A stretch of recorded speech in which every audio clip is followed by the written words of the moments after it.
από το 1979 ως το 1982 και η βαθμολογική εξομοίωσή τους με τους λοιπούς υπαξιωματικούς μη παραγωγικής σχολής τίθεται στη νέα πολιτική ηγεσία του ΙΑΘΑ, μήπως και βρεθεί λύση. Το θέμα χειρίζεται νομικός και μάλιστα είναι και το νομικός, έτσι. Πανελλαδικά να πούμε, ο κύριος Γιώργος Εμμανουηλίδης, ο οποίος, Αντώνη, έχει πολλές ιδιότητες. Είναι δικηγόρος, παραλέω Πάγο, έτσι, σύμβουλος επικρατείας. Είναι και ο νομικός σύμβουλος της Ένωσης Εθελοντών Μακράς Θητείας. Καλημέρα. Καλή σας μέρα, κύριε Μανουηλίδη. Κύριε Κουρκούρια, καλημέρα κύριε νομικέ σε εσάς και τους ακροατές. Να είστε καλά. Να πούμε ότι μας ακούνε σε όλη την Ελλάδα. Υπάρχει ένας μεγάλος αριθμός ανθρώπων που φαίνεται ότι πλήττονται, θίγονται, πώς να το πω, πέστε το εσείς όπως πολύ σωστά. Να μας εξηγήσετε πρώτα τι είναι οι εθελοντές και τι συμβαίνει, ναι. Μακράς Θητείας. Ναι, πρέπει καταρχήν να επισημάνω ότι στο θεσμό των εθελοντών Μακράς Θητείας υπηρετούν περί τις 18 με 20.000 υπαξιωματικοί, οι οποίοι είναι ενταγμένοι μέσα στο σύστημα, σε όλο τον ελλαδικό χώρο και σε όλα τα πόστα του στρατού, της αεροπορίας και του ναυτικού. Αλλά και των τριών κλάδων, έτσι. Βεβαίως. Στην Κρήτη πόσοι είναι? Είναι πάρα πολλοί. Πάρα πολλοί υπηρετούν εκεί στις μονάδες, δηλαδή στις Σούδα, στις μονάδες αεροπορίας, του στρατού κτλ.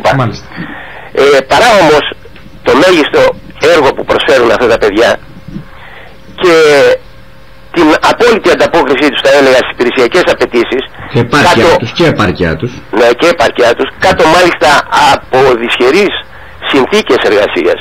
Σωστό. Τούτες αντιμετωπίστηκαν και αντιμετωπίζονται από την πολιτεία με διακριτική, δυσμενή διακριτική μεταχείριση, θα έλεγα αντισυνταγματική μεταχείριση, υπό την εξής έννοια. Θα εντοπίσω ειδικότερα τρεις λόγους, τρεις περιπτώσεις. Καταρχήν το βαθμολογικό, δηλαδή η ιεραρχική τους εξέλιξη. Σύμφωνα με τον θεσμικό τους νόμο, το προεδρικό διάταγμα το 21 του 2001, η υπηρεσιακή τους εξέλιξη στα 35 χρόνια υπηρεσίας είναι 4 βαθμού υπαξιωματικού. Δηλαδή λοχείας, επιλοχείας και αντίστοιχη πάντα βαθμοί, αρχιλοχείας και αντιπασφιστής. Μέχρι εκεί πάει δηλαδή. Μέχρι εκεί. Αντιλαμβάνεστε βέβαια ότι... Να ρωτήσω κάτι και...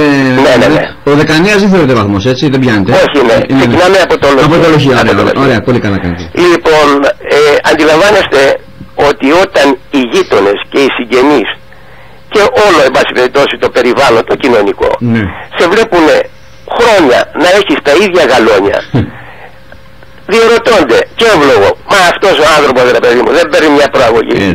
Κάτι να πούμε, ποιος ξέρει τι κουμάσι είναι, διότι δεν γνωρίζουν, να πούμε, αυτή την, ας πούμε, την τελμάτωση, την ιεραρχική την οποία έχουν.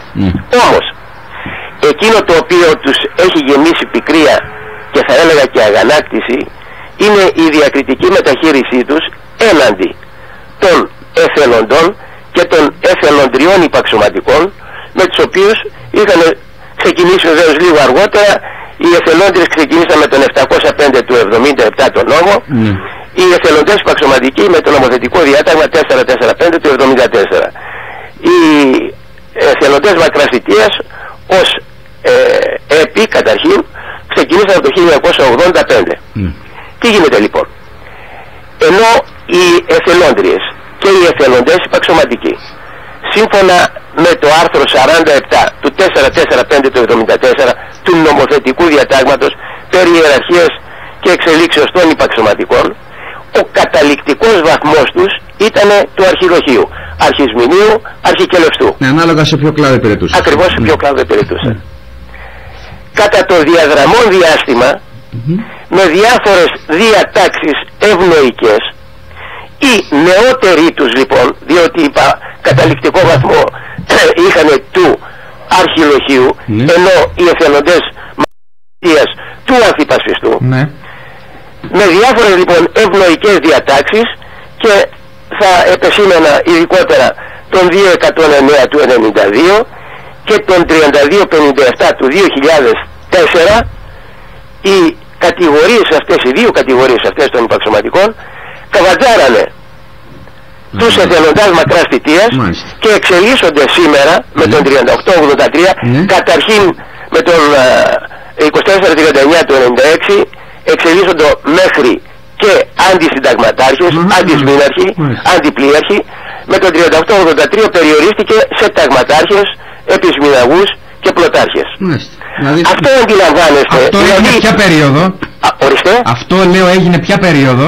Αυτό έγινε, σας είπα, από το κανονικά, από το 2004 με το νόμο αυτό, αφού έγιναν αντιπασπιστές και οι εθελοντές και οι εθελόντριες, να ενταχθούν σε αυτό το νόμο. Ναι, συνεχεία με το νόμο αυτό έγινε προαγωγή τους σε ανθιπολοχαγούς, μάλιστα με αναδρομικότητα στα 15 έτη να θεωρούνται αξιωματικοί και αμέσως μετά από λίγο γίνανε υπολοχαγίνες και συνεχεία έχουν προαχθεί και είναι σήμερα λοχαγοί. Αυτό το προσωπικό που μας περιγράφεται είναι ιδίων προσόντων με το περιστατικό, το προσωπικό το οποίο... Αυτό θέλω να επισημάνω ιδιαίτερα. Ενώ εντάχθηκαν στο στράτευμα με τα ίδια ακριβώς τυπικά προσόντα από όφη λυκείου. Εργάζονται κάτω από τις ίδιες νομικές και πραγματικές συνθήκες. Διέπονται από το ίδιο νομικό καθεστώς. Οι αξιολογίες τους, οι κρίσεις τους, οι μεταθέσεις τους, οι μετατάξεις κτλ. Όλα γίνονται με το ίδιο ακριβώς νομοθετικό πλαίσιο.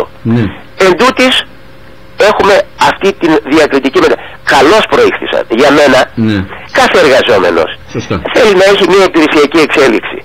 Λογικό είναι αυτό. Καλώς προήχθησαν και οι εθελόντριες και οι εθελοντές. Όμως, γιατί εξελέγησαν οι άλλοι. Όμως ακριβώς εκείνο που πονάει είναι ότι οι νεότερες μας ξαφνικά γίνανε αρχαιότερες. Και μάλιστα κατά 4 βαθμούς επιπλέον. Και ξέρετε κάτι, αγαπητέ Μανουλή, στο στρατό αυτό είναι ακριβώς παράτηρο, αυτό θέλω να πω. Στο στρατό είναι σιδηρούς κανόν και ότι η ιεραρχία είναι παραβίαση. Είναι παραβίαση. Δηλαδή η ιεραρχία παραβιάζεται μόνο σε περίοδο πολέμου, σε περίοδο αδελφήματος κλπ. Δεν μπορείς δηλαδή ξαφνικά αυτό που τον είχες νεότερο να τον δεις να γίνει όχι μόνο αρχαιότερος και συνεχεία να εξαιρεθεί σε αξιωματικό. Επαναλαμβάνω και πάλι. Αυτές είναι βέβαια από σχολές που βγάζουν αξιωματικούς. Πολύ σωστό. Εκτός από τις παραγωγικές σχολές είπα αξιωματικών που προάγονται κανονικά να πούμε και εξελίσσονται σε αξιωματικό. Κύριε Μανουηλίδη, οι κινήσεις που έχουν κάνει οι άνθρωποι είναι να απευθυνθούν σε εσάς που είστε κορυφαίος. Το κυνηγάτε νομικά.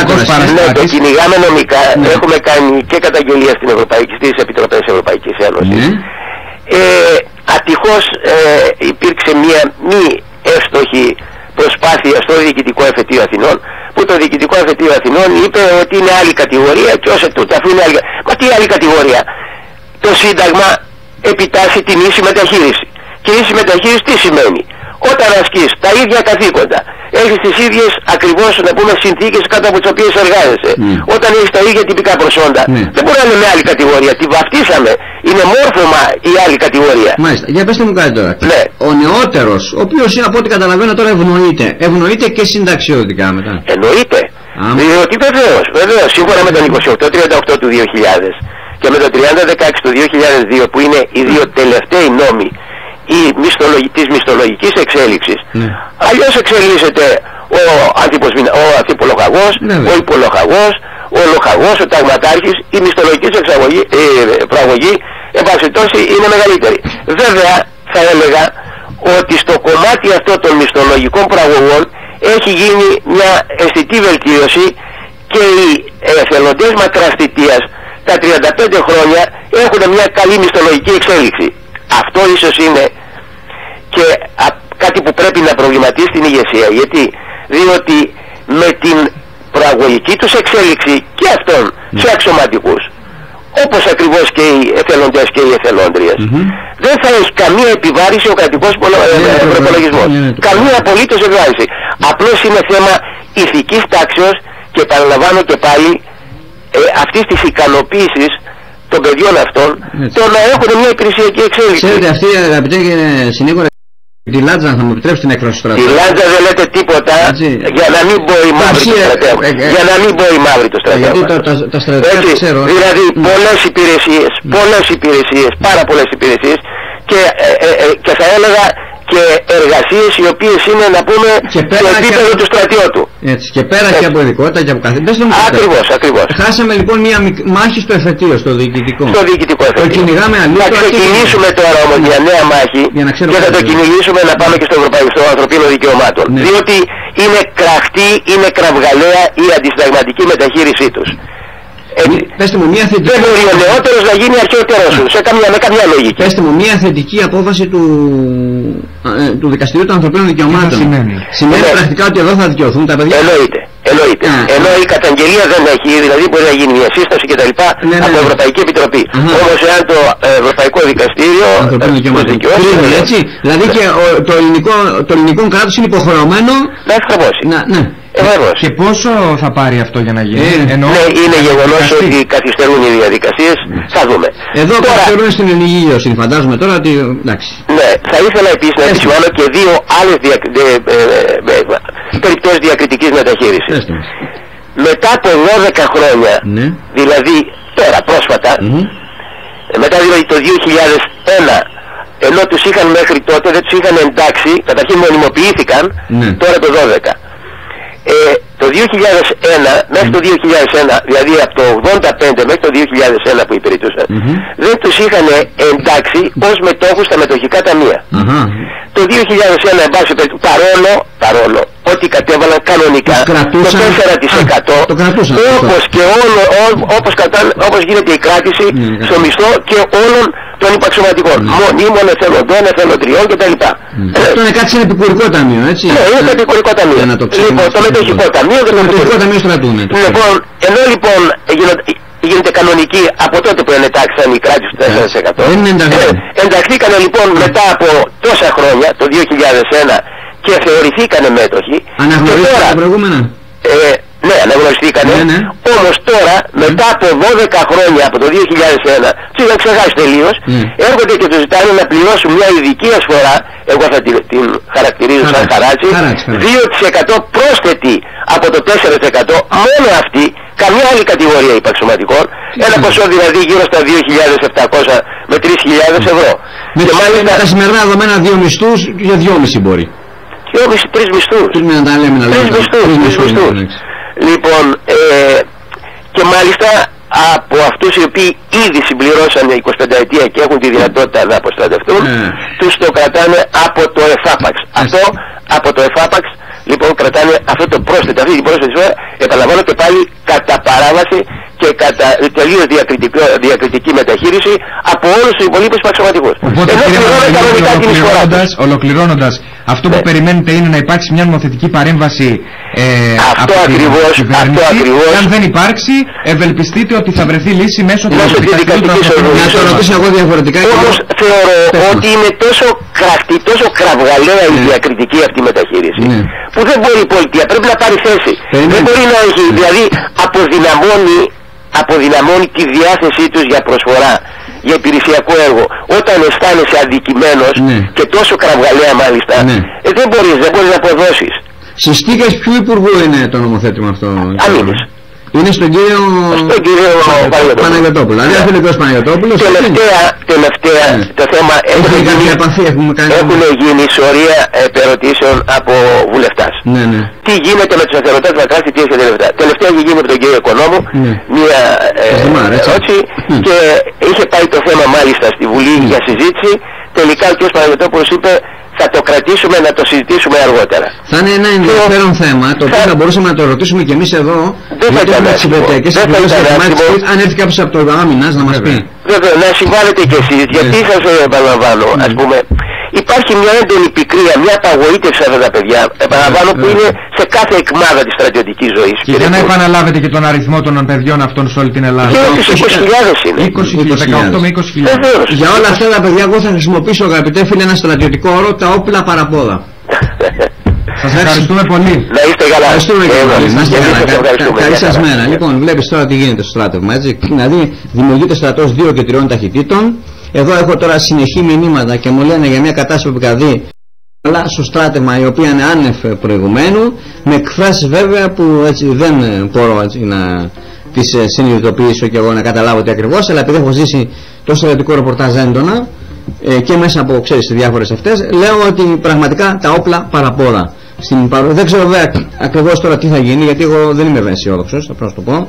Ας πούμε υπάρχει απόφαση του διοικητικού εφετείου της Αθήνας, έστω και ξέρεις, αυτά είναι δεδικασμένα θεωρούνται.